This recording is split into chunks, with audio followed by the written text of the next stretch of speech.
Hello friends, let's see numerical on simple stresses and strain. Last lecture we see numerical on statically determinate structure. Today we see numericals on statically indeterminate structures. We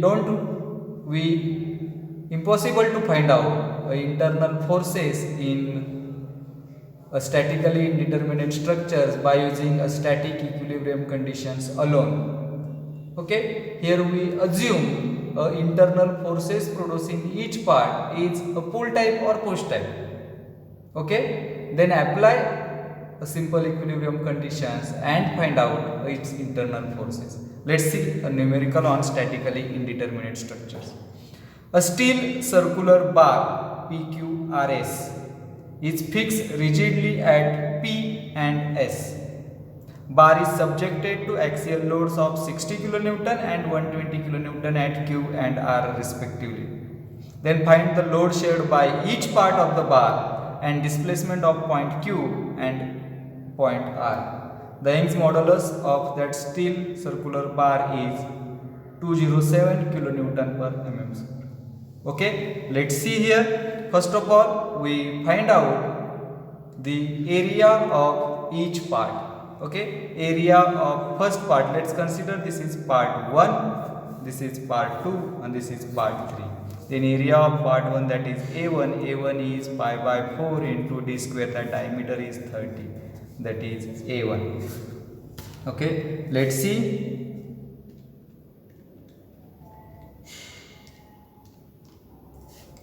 That is 706.85 mm square. Second, we find out area of second part, that is pi by 4 into 60 square.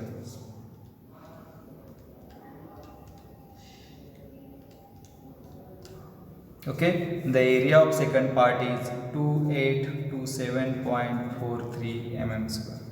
Then again we find out area of third part, that area of third part is pi by 4 into 80 square, and that area of third part is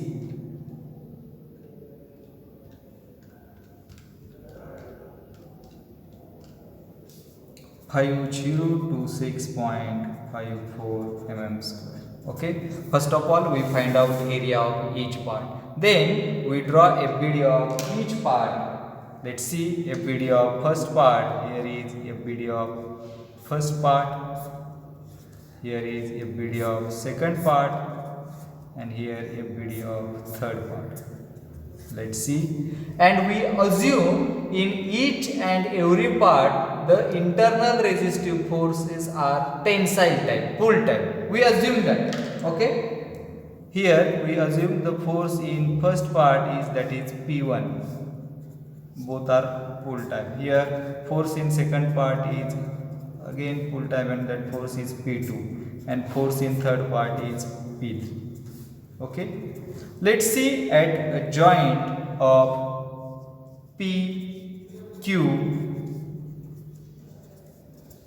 Okay, at a joint of Q, we assume that forces goes towards right, we take positive, and forces goes towards left, we take negative. Okay, then at joint Q, see that P1 goes towards right and P2 goes towards left. That's why here P1 minus P2 is equal to a force at a joint of Q, that is 60 kN force, and it goes towards the right side. That's why it is positive, that is P1 minus P2 is equal to 60. Here we got a value of P1 in terms of P2, that P1 is equal to P2 plus 16. This is your equation number 1. Second, let's see here. Second, at a joint of R, let's see that P3 goes towards left side, that is minus P3, that P2 goes towards left, that is plus P2, and it is a force at joint of R, and that force at a joint of R is 120, that is plus 120. We got P3, and that P3 is equal to P2 minus 120. This is equation number 2. We got value of P1 and P3 in terms of P2. Simple. Then, as we know, according to principle of superposition, that is total change in length is equal to delta L1 plus delta L2 plus delta L3. But this is indeterminate structure, its both ends are fixed, that's why its total elongation is 0, means that delta L is equal to 0, and that 0 is equal to delta L1. Delta L1 is nothing but P1 L1 divided by A1 E1 plus P2 L2 divided by A2 E2 plus P3 L3 divided by A3 E3. Here we take E common because material is same, and that E goes towards left side, it becomes 0. 0 into any term 0, that's why 0 is equal to P1 L1 divided by A1 plus P2 L2 divided by A2 plus P3 L3 divided by A3. Let's put all the values in equation. That is P1. What is P1? P1 is P2 plus 60. That is P2 plus 60 into L1. What is L1? L1 is 320. L1 is 320 divided by A1. A1 is 706.85 plus P2. P2 is P2 into L2 is 400 divided by A2 is 2827.43 plus P3 is P2 minus 120 into L3 is 480 divided by A3 is 5026.50.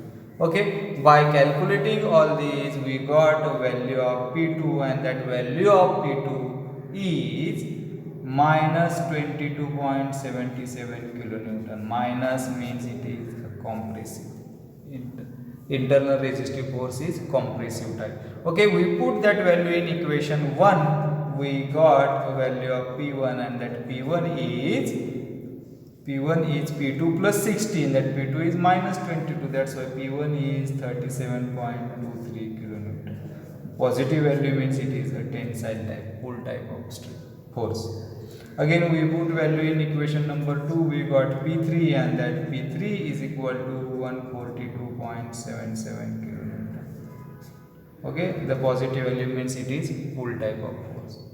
Again we have to find out extension of point Q and R. As we know the formula for delta L, that is delta L for PQ, and that PQ is PL divided by AE, and that extension at point Q is 0.0814 mm. Similarly, we find out extension at R, that is delta L at R means PQ plus QR, means delta L at point R, and that delta L at point R is again P into L divided by A into E, and delta L at R is 0.0659 mm. Okay, so by using that simple equations and static equilibrium conditions and some assumptions, we solve a numerical on statically indeterminate structures and find out its internal displacement or internal forces in each part. Okay, thank you.